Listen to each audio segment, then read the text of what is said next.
Welcome to Revenge Report. Don't forget to hit that like button and subscribe for more. Let's dive in. The applause hit me before I even got through the double doors. It was sharp, proud, too polished. That kind of forced cheer you hear in hotel ballrooms and political fundraisers.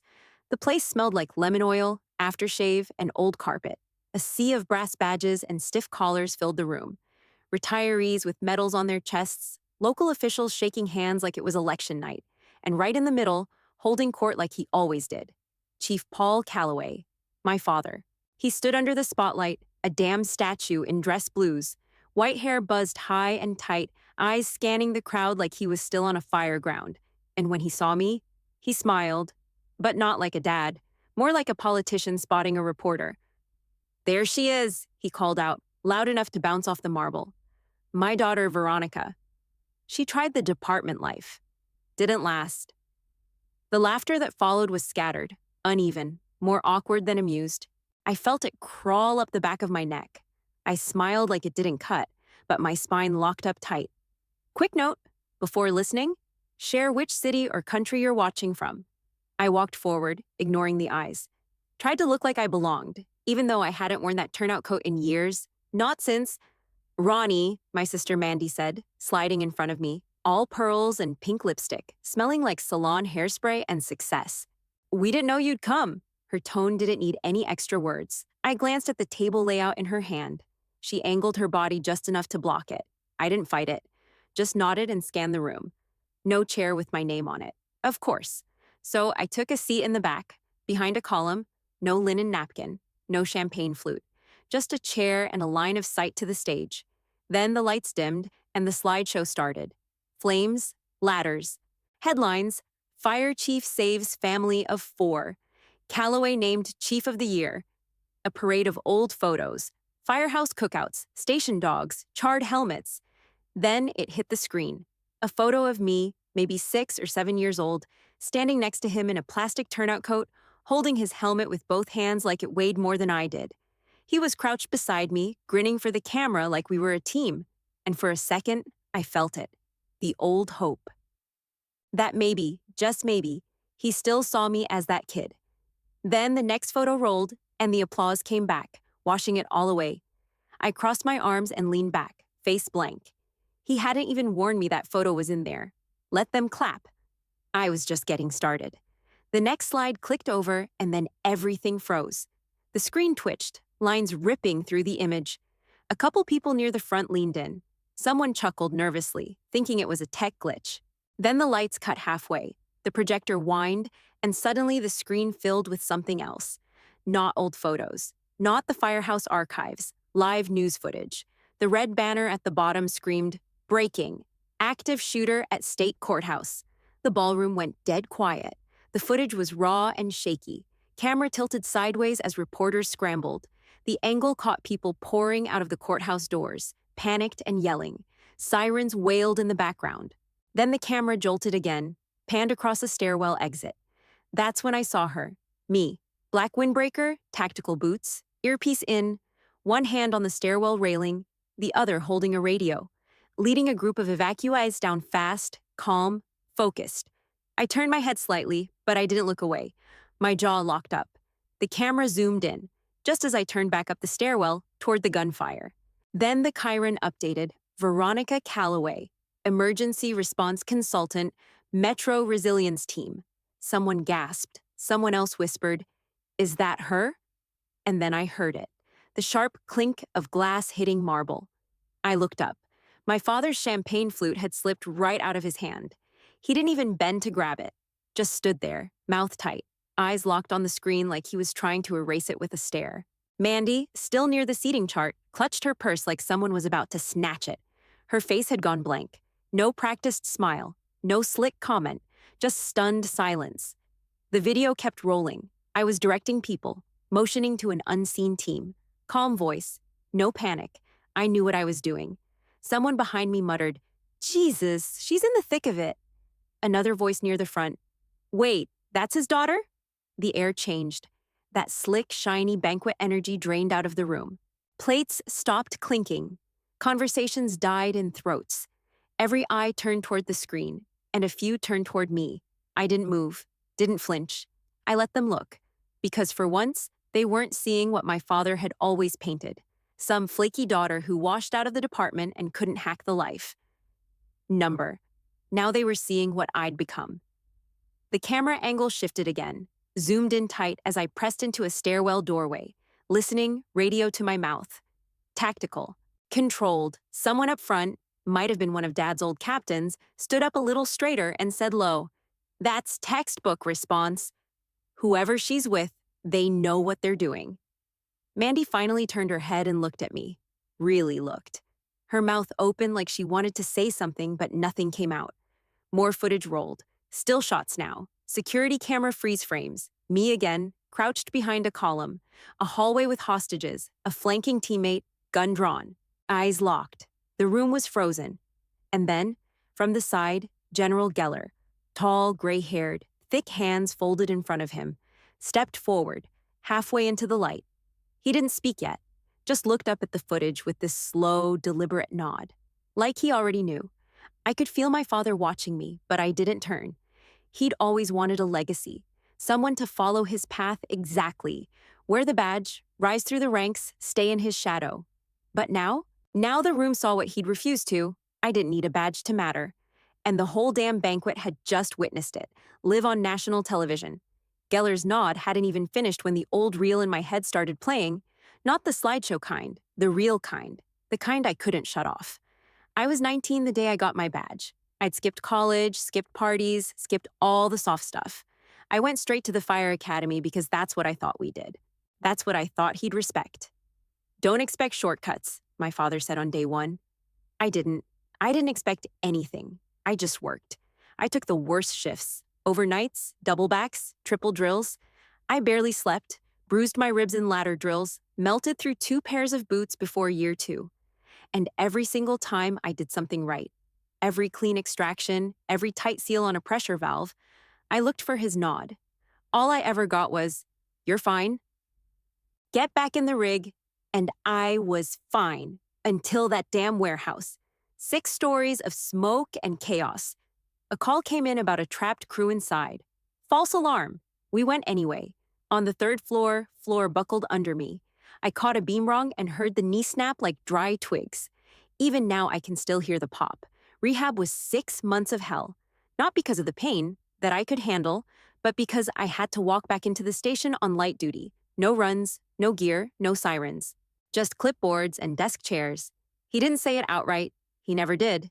But every look he gave me said it loud. "You're done." After that, I transferred out. Quietly, no announcements, no drama. I applied for a federal program that specialized in high-threat incident response. Less red tape, more impact, no public parades, just black boots, unmarked vans, and the kind of work you don't put on social media. Took me 2 years to make team lead. You know what he said when I told him? "You quit?" That was it. Didn't ask what the work was, didn't care what it meant. "You quit the department." What else is there to say? I stood in his driveway while he said it. He didn't even invite me in. Just stood in the doorway, arms crossed, like he was dealing with a political reporter again. "You never left light duty, Veronica." His voice flat, sharp.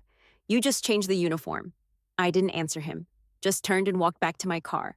He didn't come to my commendation ceremony either. Washington, D.C., spring ceremony. I was getting a federal citation for leading evac during a government bombing threat. Mandy sent a text. He has a speaking event that night. Can't move it? Of course not. Wouldn't want to reschedule his golf club dinner to watch his daughter get pinned by a Homeland Security director. Mandy sat it out too, said, "It's not really my world, Ronnie." I wouldn't know what to say, but she knew what to say every Christmas, every birthday dinner. Every time someone brought up my name, she'd smile and say, "She's doing something with the government. I don't really get it. She's kind of private now." Private, that's what she called classified missions and field rescues. They didn't just ignore my job, they erased it. Dad would brag about firefighters who'd made it through 2 divorces and 4 knee surgeries. But me? I left with 1 blown-out joint and a new set of tools, and he acted like I'd flunked out. I never needed his permission. But damn, it would have been something to have his respect. Instead, all I got was a shut door and a rewritten version of who I was. That's why the footage rattled him. Not because it scared him, but because it proved he was wrong. And Paul Calloway didn't like being wrong. not even when the whole damn room saw it in real time. It started like 100 other mornings: cold light, cold coffee, and a federal witness with too much to lose. I was at the courthouse by 6. Black windbreaker, badge clipped inside, plain clothes over body armor. No headlines, no hero shot. Just another day watching some finance guy in expensive loafers testify about something he'd helped build and now wanted to burn down. He sat beside me in the waiting area, staring into his phone like it might save him. I ignored him and studied the layout. North stairwell, 3 landings. South side had a maintenance tunnel. One emergency exit near the clerk's office was sealed for renovation. Useless in a panic. I walked each hallway twice, slow and steady, memorized every door, every sound. Second floor had a busted camera in corridor B. Noted it. By 8, we were staged and ready. My coffee was bitter and cold by then, but I drank it anyway. Sat in silence with the static in my earpiece. Just another day. Then the ping hit.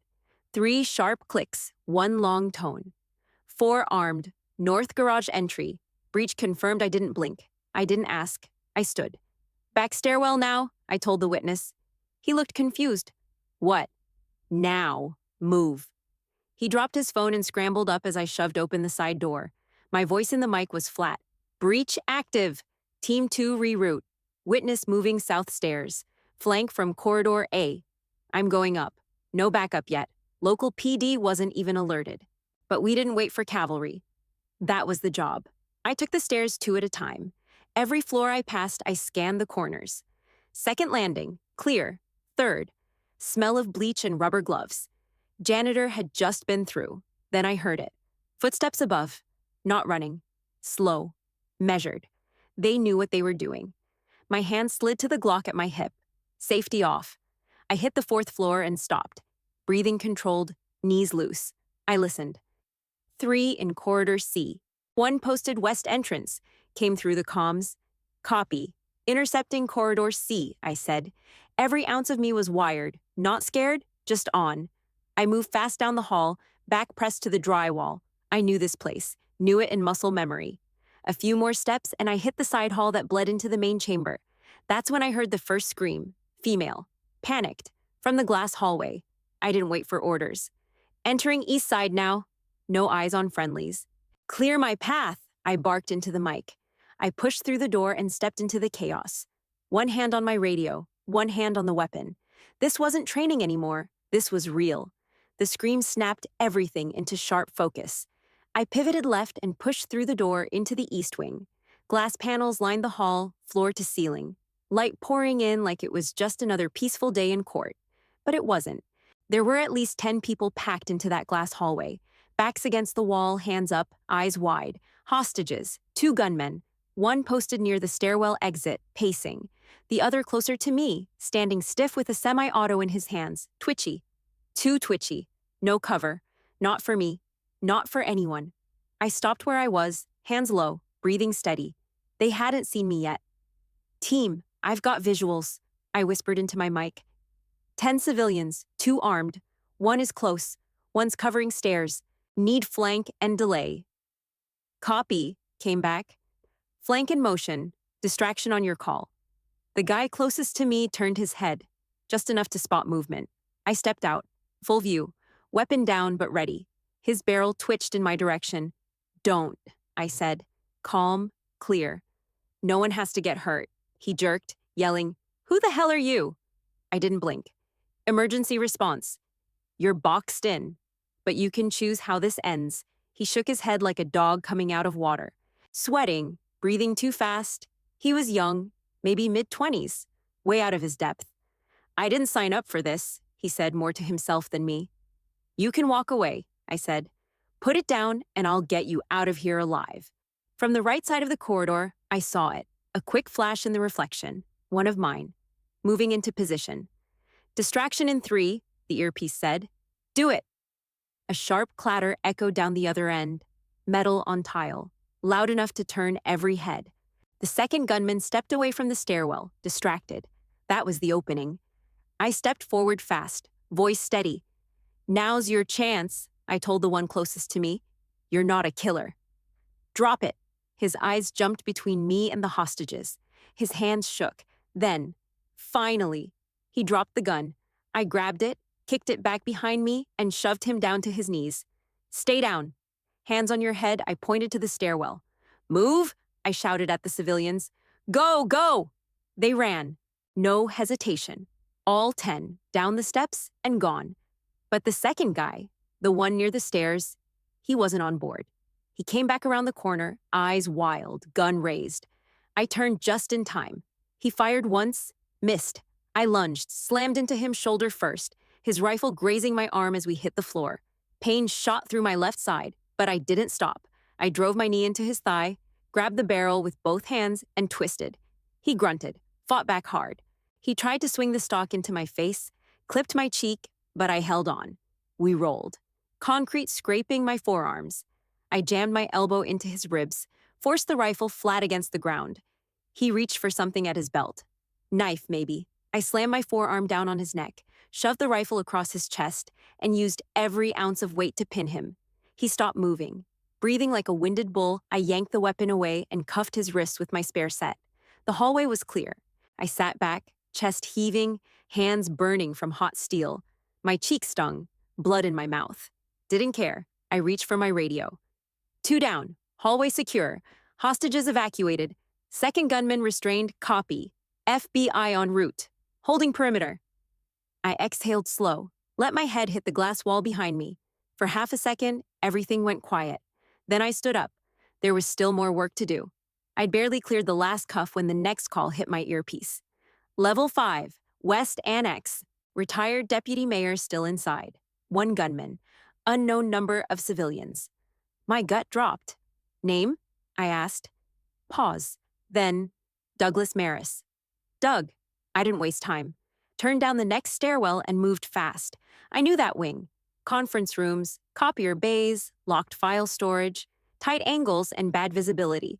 Doug Maris wasn't just a name on a list. He was Sunday dinners and backyard barbecues. Used to sneak me an extra brownie behind my dad's back.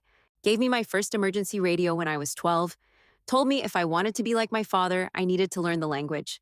I hadn't seen him in years. Not since things with my dad went cold. 5th floor was quiet. Too quiet. Perimeter's tight. Shooter hasn't seen us, my teammate whispered through the mic. You want this one? Yeah, I'll go quiet. Just hold the far end. I eased through the stairwell door and kept low. The hallway curved into a copy bay, lit with flickering fluorescence. Past that was a small glass office. Blinds half closed, silhouettes inside. 1 standing, 1 kneeling, shooter, hostage. I mirrored his movement. Every time he turned, I moved.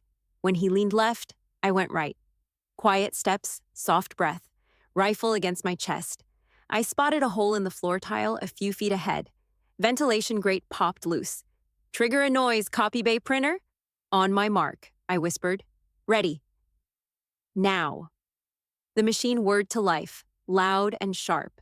The shooter flinched and turned. I moved fast. Low angle, direct line, weapon up. Drop it!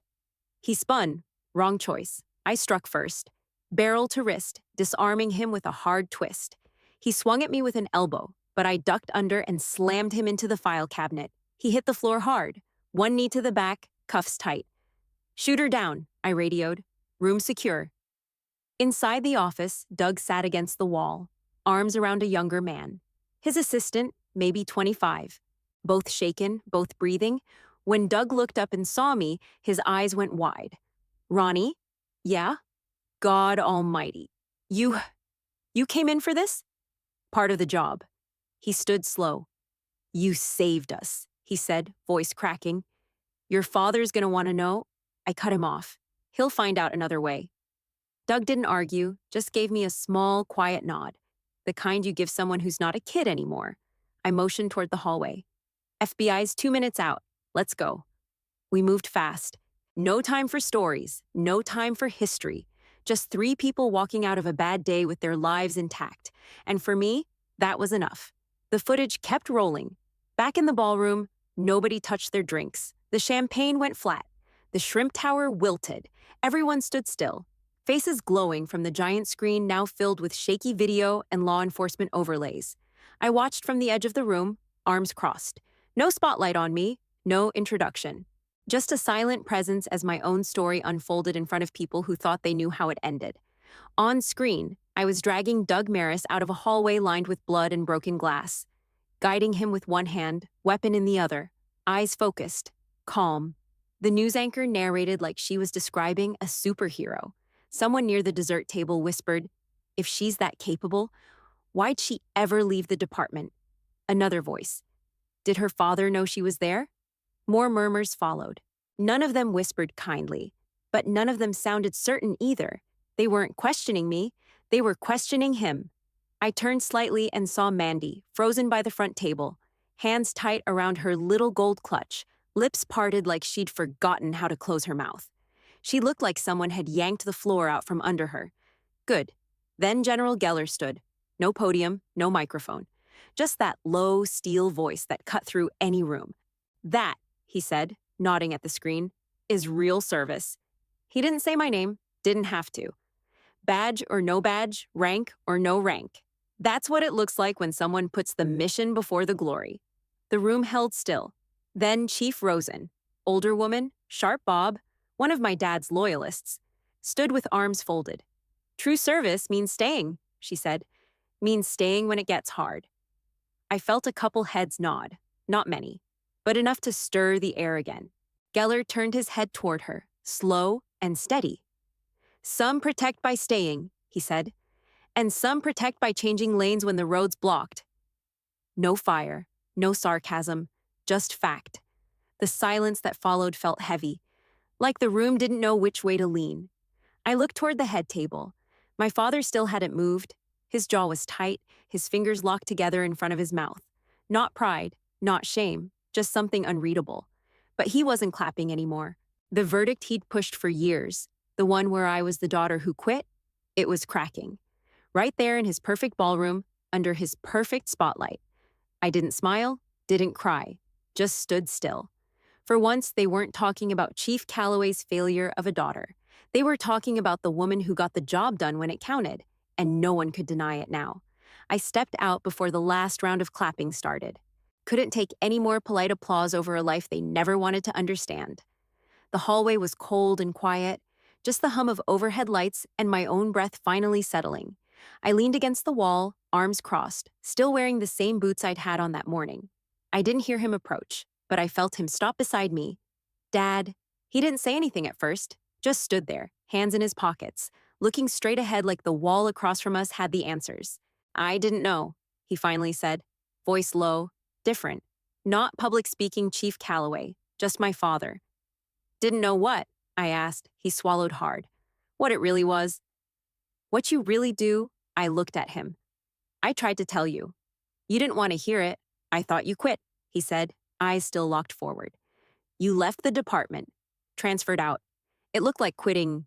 No, it looked like surviving." I straightened up. My knee blew out. I wasn't going to make it through another fireground rotation. "You didn't even ask what the injury meant. You just wrote me off." "I didn't write you off." "You did," I cut in. "You didn't show up to my federal citation. You told Mandy I was avoiding the family. I wasn't. I was working classified sites, missions I couldn't explain, calls I couldn't take in front of anyone. That wasn't hiding. That was the job." He didn't argue. Just let the silence sit between us. Then he nodded, slow. "I thought I was protecting the family name," he said, "keeping things clean. Simple." "You mean your version of clean?" Another pause, then, "Yeah." I waited. Not because I needed more, but because I needed him to feel it, not perform it. When he finally turned to me, his face wasn't hard anymore. No sharp edges. Just a man who'd finally stopped defending his own blind spot. "I was wrong," he said. "I see you now." I didn't answer. I didn't need to. He shifted, just slightly, like he wanted to say something else but knew it'd be too much too soon. No apology, not directly. But that wasn't his way. This was as close as it ever got, and I'd take it. He looked at me one more time, then nodded toward the exit. "You coming back in?" "Not tonight." He didn't push, just gave a tight nod and walked back through the doors. I stood there a minute longer. It wasn't peace, not yet. But it was a start. 5 years earlier, it had been a 4th of July dinner. The long folding table was set up in my dad's backyard, plastic tablecloth flapping in the wind, Mandy arranging the condiments like it was some kind of country club picnic.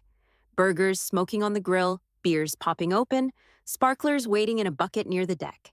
I'd just gotten back from a covert assignment in Ohio. Bomb threat at a government facility, 2 days of no sleep, 3 evac zones.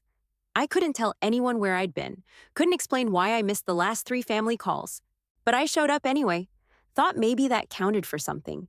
Dad sat at the head of the table, flipping brats like he was hosting a press conference. Someone, an old neighbor, I think, asked what I did now. Before I could open my mouth, Dad jumped in. "She's working on the computer side of things these days," he said, waving the tongs around. "Still likes to pretend she's in the field, but we all know she prefers AC and email." A few people laughed. Someone raised a glass. I felt my face go hot. I didn't say anything, just nodded and bit into my burger like it didn't matter. But that was the moment something in me hardened, because I'd just spent 72 hours helping federal agents stop a coordinated attack, and the man who raised me made me sound like I was answering phones at a help desk. And Mandy, she just smiled, didn't even look my way. I never forgot it. That memory followed me into every mission, every debrief, every long hallway where no one knew my name. I stopped waiting for their respect. I earned my own. This time was different. Present day, same backyard, same grill, same sagging deck chairs. But everything felt looser, realer. It was a Sunday barbecue, 2 weeks after the gala. There were ribs this time, not burgers. The grass was cut short. My boots were caked in dirt. Mandy poured wine like she hadn't been stunned speechless in a ballroom not long ago. Her eyes kept flicking toward me, unsure. She didn't say much. A guy I didn't know, friend of a cousin probably, leaned toward me near the cooler and asked, "So, what do you do now?" Before I could even blink, my father spoke up.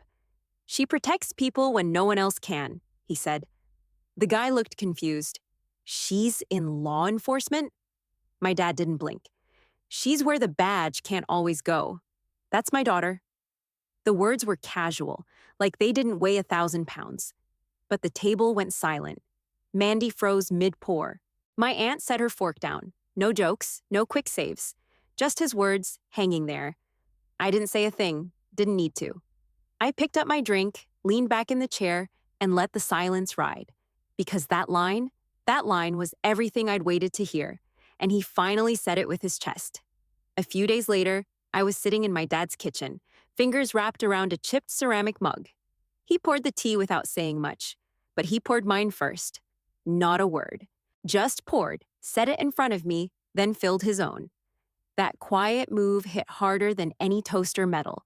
He sat across from me at the table, same one I used to do homework on in middle school, boots still muddy from drills. "I used to think I was protecting the family," he said, hands resting on the mug, not touching it, "by keeping you out of it." I didn't respond. He glanced up. "Didn't want you to get eaten alive by the system. Figured if I pushed you out early, you'd land safer. Somewhere quieter." "You didn't push me out," I said. "You pushed me off, and then you never looked back." He nodded once. "Took the hit." "I thought I was saving you from it," he said. "Didn't realize I was just refusing to look at who you'd become." I let that sit. I didn't forgive him aloud. Not then. But I didn't leave either. We drank our tea. No rush. No need to force anything. When I got back home, the letter was waiting. Official seal. Government letterhead. Brief. Straight to the point. "We'd like you back. Advisory role. Your terms." I sat down at the kitchen counter and read it twice. It wasn't a demand. It wasn't a directive. It was a door. One I could choose to walk through. I looked out the window, mug still in my hand. No applause, no press, no slideshow. But for the first time in years, the path ahead didn't feel blocked or borrowed. It was mine, built by my own hands, and this time there was space for me in it.